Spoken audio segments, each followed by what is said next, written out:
Throughout history, battles have been won not just by force, but by fear. Not just by strategy, but by suggestion. Psychological warfare is the art of influencing minds, manipulating morale, perception, and belief to defeat an enemy without ever firing a shot. It was used against the Soviet Union during the Cold War, and today it is being used against China. On June 25, 1950, North Korean soldiers crossed the 38th parallel. They pushed south with the support of their new ally, China. Within days, thousands of terrified civilians fled the advancing troops.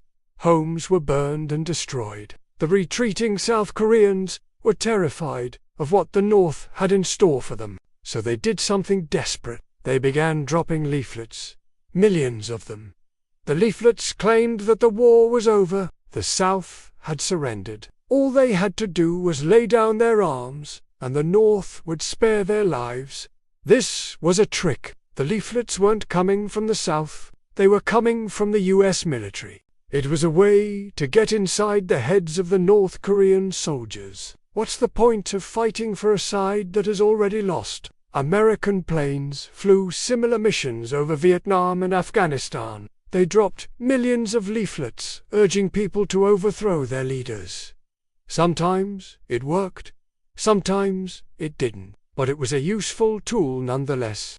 A cheap, easy way to try and influence the enemy. You don't need tanks or missiles or fighter jets, just some paper and string. In this century-old conflict between the world's only superpowers, psychological warfare is one of America's secret weapons. We begin our story in the Korean Peninsula, a tiny sliver of land that in the 20th century became the battleground of a global conflict. But as technology advances, so too does the methods of psychological warfare. Today, China controls what its citizens see and say online.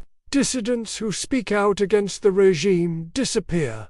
So, how does America counter that? Well, they've taken their propaganda war online. Social media platforms are filled with fake news and misinformation. Videos which appear to be from China but are actually from America, and it's all designed to do one thing: destabilize the Chinese state. Take a look at this map. It was reportedly found on the laptop of a suspected Chinese spy. All these pins represent psychological operations. Some are real, some are fake. But here's the thing. Nobody knows the difference anymore. And that was the point of psychological warfare. It's not about winning hearts and minds. It's about sowing seeds of doubt, creating just enough uncertainty to destabilize an entire nation. Because in the 21st century, the battle for hearts and minds is being fought online. It's a war of perception, and America is winning.